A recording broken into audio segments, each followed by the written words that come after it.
si Principal Zaida Padulyo. Siya po ang tagapagsalita ng Parents and Teachers for Adolescent Pregnancy Prevention o PTA-PP o PTAP. Ayan po. Ayan nga, Ma'am Zaida, magandang hapon po. Magandang hapon po. Ayan, Ma'am Zaida, she is joining us Magandang hapon po. via Zoom. Ayan. Okay na ba ang Zoom niyo? Ayun na si Ma'am. Hello Ma'am, isang maulang hapon po and welcome po sa ating palatuntunan dito po sa DZRH. Unang-una po sa lahat, as Principal Zaida Ma'am, could you tell us about yung PT app o yung inyong grupo na Parents and Teachers for Adolescent Pregnancy Prevention? Ano po ang inyong, sabihin na natin, layunin, mandato, ano po ang inyong role para naman po sa ating mga estudyante at mga adolescents? Good afternoon po. Ang Parents and Teachers for Adolescent Pregnancy Prevention ay binubuo po ng mga magulang at saka mga guro kung saan amin pong ina-advocate na sana po wala ng bata na mabubuntis. Ito po ang aming pong pinaka-tagline dyan po ay no children having children. Okay, so ito po bang inyong grupo, Principal Zaida Padulyo Ma'am, binubuo po ng siguro mga ilang miyembro na po kayo at ilan po ang inyong mga chapters po siguro sa Luzon, Visayas at Mindanao? As of now po, we are concentrated in Metro Manila. So there are a group of teachers and parents na nag-a-advocate po dito. And we do have regular sessions. And in fact, ang isa po sa na-advocate ko po as a school principal, every start of the school year, meron po kaming parents orientation. At dito po namin nilalabas yung mga datos tungkol sa mga naging problema namin pertaining to a number of students na nabubuntis taon-taon.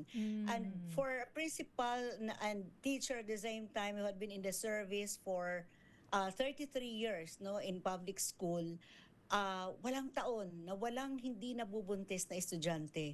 And this is alarming kasi sa 2024 na PSA data, mayroon pong naitala na 138,697 na mga kabataan na nabuntis on that year, and this is about 10% of the entire birth rate for that year alone, 2024. Oh, medyo madami po 'yan, ano? That's all in 1 year yung numero na 'yan, tama ba? Yung Yes datos po, na 'yan? that was yun po, yung pinaka 2024. po do is 2024. Yun po yung ginagamit natin na baseline. And this also becomes the basis para lalo kaming manawagan even to the president na sana gawin sana isa sa kanyang mga priority bill for approval yung pagpasa ng adolescent prevention Adolescent bill. Pregnancy Prevention Bill. Adolescent pregnancy prevention bill. Sana po maisabatas po ito kasi kailangan po ito ngayon para lalo nating mabigyan ng sapat na information ang mga kabataan na nabuntis. Halimbawa, we're talking about isipin na lang natin yung 138,697 na nabuntis noong 2024. And then, i-consider din po natin ano ang kailangan nilang support from the government when it comes to rearing their children.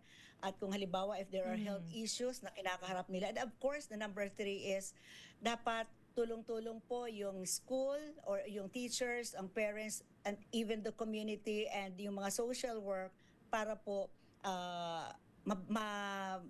mangyari po yung gusto nating pangarap natin na sana wala ng batang mabubuntis. So Principal at an early Zaida, age. yes, siguro pag-usapan natin later on itong Adolescent Pregnancy Prevention Bill. But first of all, gusto ko lang po sana na mailatag natin yung landscape and so that we can have a good picture kung bakit ba may ganitong issue sa ating mga kabataan, sa ating mga estudyante. In your experience as principal, sabi nyo nga 30 years and ongoing po sa teacher and a principal, sa inyo pong palagay, ito mataas po ba ang bilang ng mga nabubuntis na mga kabataan at estudyante as we move along? Of course, as we move along, kada taon ba tumataas ito? Nadadagdagan? Yes. Opo, tumataas po siya taon-taon at ang Mm. alarming po, pabata ng pabata yung mga bata na Hmm. nabubuntis. As young as 9 years old in 2023, meron na pong Mhm. nabuntis na 9 years old. And that is precisely because they are exposed no sa social media, nakikita nila sometimes sa mga pornographic materials, and some of them get this wrong information from from the yung sa surroundings nila, may mga tao, Mm. may mga possible na perpetrators na pwede mag-take advantage dahil sila ay ang pag-iisip nila ay siyempre bata pa, immature pa. So, hindi pa nila masyadong alam yung boundaries nila, at siyempre kailangan with their consent, at siyempre kailangan alagaan nila yung kanilang katawan. That nobody Mm. should be touching them. Yung mga ganun pong Yes, mga oo. issues, dapat po na ituturo po yan ng maayos po sa Mm. mga bata. And they should get the information from their Mm. teachers, from the parents, and of course from sa ating gobyerno, lalong-lalo na galing po sa mga agencies na pwede makatulong po para dito. So what is the kumbaga may similar background po ba itong mga batang to, or this is across the board, Principal Zaida Padulio, ma'am, whether these are kids from private schools, private institutions, public schools, sila ay nasa lower to kumbaga middle class or middle Yes. economic families, may kaya po. Ano po ba yung profile? So far, yung nakita namin na profile po, mas mataas po ang bilang ng mga actually in the Mimarope region, and then Mm. Region 9 and Region 12, and even in Metro Manila. Mm. So the profile usually, syempre, yung mga liblib na places, kung halimbawa sa probinsya man yun, and in Metro Manila, usually mga dysfunctional families kung saan walang nagga-guide sa kanila, walang adult figure na nagga-guide sa Mm. kanila, and these children have so much freedom, hindi nila alam kung yung mga boundaries nila, so they are free to do their thing kasi wala Mm. yung parents nila, wala yung walang gumagabay, yun ang right term doon, walang Mm. gumagabay Mm. ng tama po sa kanila. Mhm. So And I think this is also mm. across yung walang ano ng economic status, because I know some teenagers na nabuntis kahit na medyo well off ang kanilang family. Okay. So, ibig sabihin sa issue na to ay pantay-pantay.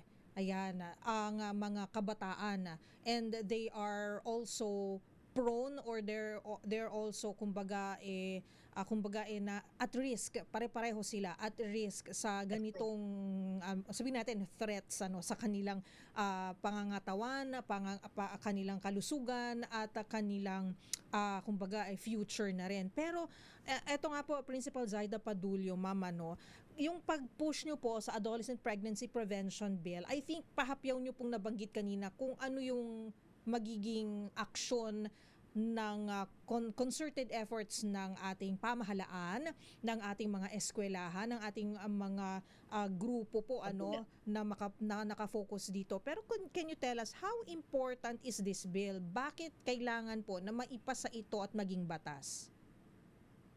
Without the bill, magiging walang ngipin siya. Mm. So, halimbawa, sa mga parents, dapat makapacitate po sila at mabigyan ng tamang, halimbawa, mga yung mga capacity building is which may include yung halimbawa sa mga LGU, dapat may mga orientation sila pertaining to sexuality and fertility. Mhm. Sa eskwela naman, pwedeng yung halimbawa as early as elementary, depende sa ano kasi age appropriate lagi ang ating pinopropose eh. Mhm. Pwedeng what is appropriate for students in grade 3, 4, 5, and 6, and what Mhm. is appropriate for teenagers in high school.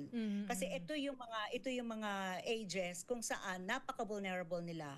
Kasi Mhm. syempre nga very immature pa sila, madali silang maguyo, and of course lalong-lalo na pag yung sa high school Yeah, kasi peer pressure din, uh, ano? peer pressure, maliban sa peer pressure, dumadaan talaga sila sa stage ng adolescence. And Mm. alam natin yun na once they start having their menses, Yes. dapat naiintindihan ng bata na anytime na that they, halimbawa, nagkaroon sila ng halimbawa ng mga risky behaviors, pwede na silang mabuntis. Ayun. And So, information ang kailangan, education. yes po. Okay. So, eto naman ang tanong, baka kasi may mga iba namang mga parents na medyo may konting, kumbaga, may konting hesitation.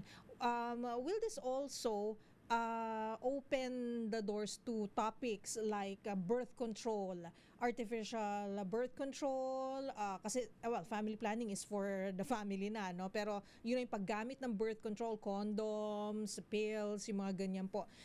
Yung ating sex education, how do we get pregnant biologically, physiologically, di ba po? Sabi nyo, it has to be appropriate for the Yes. age group or for kung ano po o gaano katanda o kabata yung ating estudyante. So, paano nyo po ina-address yung mga agam-agam na katulad ng nabanggit ko at most likely may mga parents na ganun po yung iniisip nila?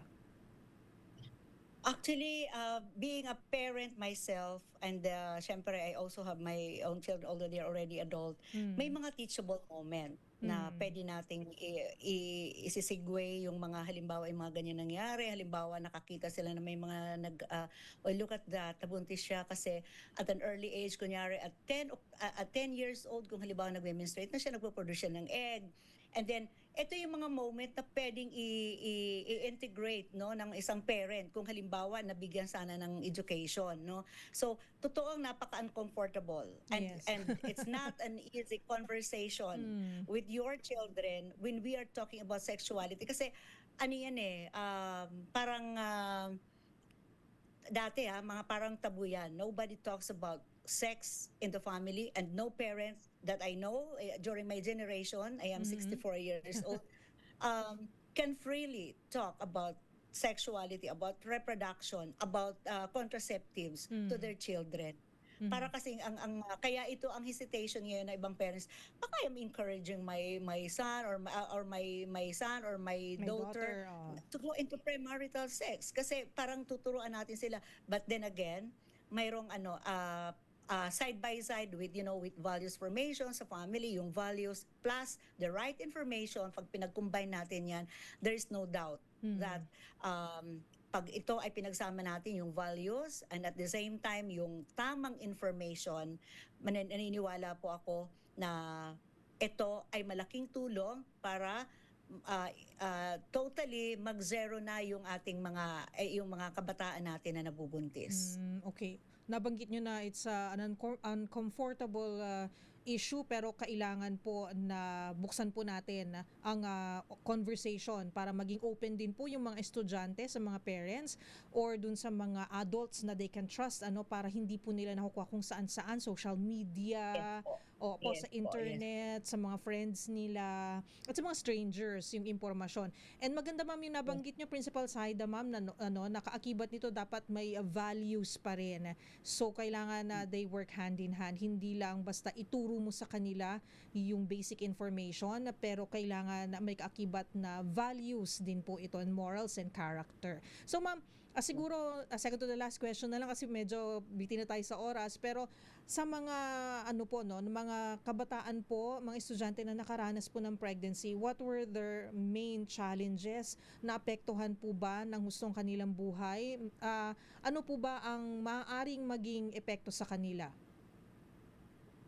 With my experience, sabi ko nga po, every year walang mintis na Mm. walang nabubuntis. So, nakita ko kung ano yung struggle ng isang batang nabuntis na babae. First is they have to forgo their schooling Mhm. kasi they have to take care of their kid. Pangalawa, sometimes may mga birth complications because halimbawa mas bata pa, hindi pa ready yung Mm. kanilang katawan for Yes. childbearing. Mm. So another thing is once na kunyari nag-stop school, may hirapan pa rin sila makahanap ng work because unang-una hindi pa naman sila nakakatapos mag-aral. Kung yung mga nakagraduate na ng college, medyo may challenges pa. How much more for those young mothers na at an early age kailangan niyang mag-work, kailangan niyang maghanap ng mapapasukan. So ano lang ang pwede nilang pasukan? Siyempre yung mga kung ano lang ang hindi nangangailangan ng mga diploma or things like that. Hindi naman natin hinuhusgahan sila, but this is why nandoon ang ating panawagan na sana kung maisasabatas ito, matutulungan sila ng ating government na magkaroon ng halimbawa with DOLE at saka mga employment opportunities, halimbawa yung sa TESDA rin, and at the same time maalagaan ng kanilang mga anak Okay. So ano at po ang mapalaki ng maayos. Yes, oo. Mm. Kasi syempre kung nandun naman na, we have to also respect life. If it's a decision Yes po. of the young mother to kumbaga to take it full term yung kanyang pregnancy and to raise the child, she also has to get support. So covered din po ito ng adolescent pregnancy prevention bills. Tama ba, Principal Zaida? Yes po, kasama po yan. Okay. So any message po sa ating mga teachers, ayan, pangalawang mga magulang yung mga yan sa eskwelahan, and of course mga parents na nanonood at nakikinig tungkol po dito sa ating advocacy na Adolescent Pregnancy Prevention Bill. Para po sa ating mga magulang, nandoon po palagi yung ating paalala sa ating mga anak. I know na hindi tayo nakabantay sa kanila 24/7, pero mas maganda po kung araw-araw kinukumusta natin ang ating mga anak, na napaparamdam natin na sila ay ating mahal, kasi isa po ito sa mga triggers kung bakit yung ibang bata ay napapariwara, kasi akala nila yung hindi nila mahanap na love sa loob ng kanilang family ay matatagpuan nila by having intimate relationships kung saan pinaparamdam sa kanila talaga na mahal or something to that effect.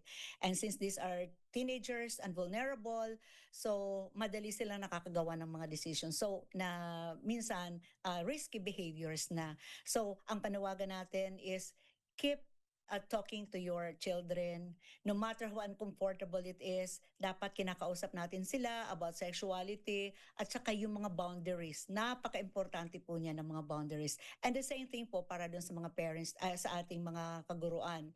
Sana po as we go on, kasi kasama naman po yan sa aming mga lessons sa MAPI and even sa values education, andun po palagi yung ang ating paalala to have their boundaries, and yung